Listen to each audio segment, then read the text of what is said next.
आज इस संदेश का तुम्हारे समक्ष प्रस्तुत होना यह प्रमाणित करता है कि अब तुम ब्रह्मांड की दिव्य ऊर्जा से पूरी तरह से जुड़ चुके हो। अब तुम अपनी इच्छाओं को पूर्ण करने की श्रेणी में आ चुके हो।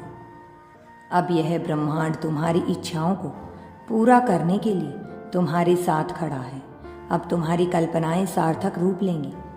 अब तुम्हारी कल्पनाएं साकार होंगी और यही वह पल है, यही वह अवसर है जब तुम अपने दुखों को समाप्त कर सकते हो, जब तुम अपने लिए नए भविष्य का सकारात्मक सुचारू भविष्य का निर्माण कर सकते हो। मेरी प्रिय, यह अवसर तुम्हारे लिए सब कुछ बदलने की क्षमता रखता है और इसे पूरी तरह से अपने जीवन में अंगीकृत करने के लिए, स्वीकार करने के लिए तुम्हें हर हाल में मेरी बातों पर गौर करना होगा।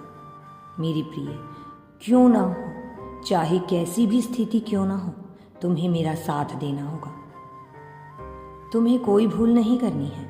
जब मनुष्य उस श्रेणी में आ जाता है कि उसकी सभी कल्पनाएं सच होने लगती हैं, जब मनुष्य चीजों को आकर्षित करने लगता है, फिर वह जो चाहे उसे अपने जीवन में साकार कर सकता है।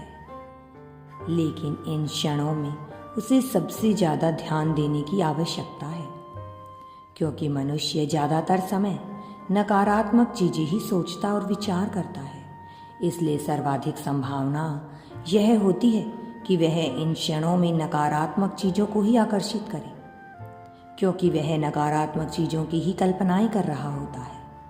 बात बात पर, कभी संगीत के माध्यम से, कभी किसी के द्वारा कुछ कहे जाने पर वह नकारात्मक जीवन का निर्माण करने लगता है।